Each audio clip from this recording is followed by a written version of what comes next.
रहनुमा सूबाई वजीर अता तारड़ ने वाज़ेह किया है कि वो एक वजीर हैं और आइन के मुताबिक ऐवान में बैठ सकते हैं। पंजाब असम्बली के बाहर डॉन न्यूज से खुसूसी गुफ्तगू में उन्होंने कहा कि गुज़िश्ता रोज स्पीकर की जिद थी, इसलिए वो असम्बली से चले गए थे क्योंकि वो 12 करोड़ अवाम के बजट में खलल नहीं डालना चाहते। मैंने हल्फ लिया है, मैं सूबाई वजीर हूँ और सूबाई वज़रा का ये हक है कि वो हाउस में बैठें। शहजाद अकबर ऊपर बैठते रहे हैं एज एडवाइज़र, बाबर अवान साहब बतौर एडवाइज़र बिल पेश करते रहे हैं। अगर आज गवर्नमेंट मेरा नोटिफिकेशन करे तो मैं यहाँ पे बजट भी पेश कर सकता हूँ। और माजी में मियाँ मुश्तबा साहब इस ऐवान का मेंबर रहे बगैर वो वजीर रहे हैं, हाउस में बैठते रहे हैं। राजा बशारत साहब हैं, राना सनाउल्लाह साहब हैं।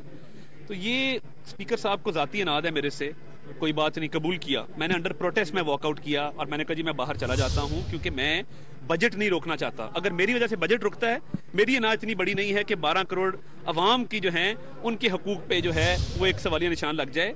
मैंने हल्फ लिया है, मैं सूबाई वजीर हूँ और सूबाई वज़रा का ये हक है कि वो हाउस में बैठें। शहजाद अकबर ऊपर बैठते रहे हैं एज एडवाइज़र, बाबर अवान साहब बतौर एडवाइज़र बिल पेश करते रहे हैं।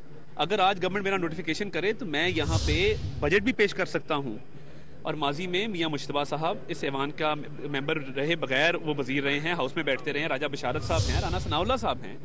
तो ये स्पीकर साहब को जाती अनाद है मेरे से, कोई बात नहीं, कबूल किया। मैंने अंडर प्रोटेस्ट में वॉकआउट किया और मैंने कहा जी मैं बाहर चला जाता हूँ क्योंकि मैं बजट नहीं रोकना चाहता। अगर मेरी वजह से बजट रुकता है, मेरी अनाज इतनी बड़ी नहीं है कि 12 करोड़ अवाम की जो है उनके हकूक पे जो है वो एक सवालिया निशान लग जाए।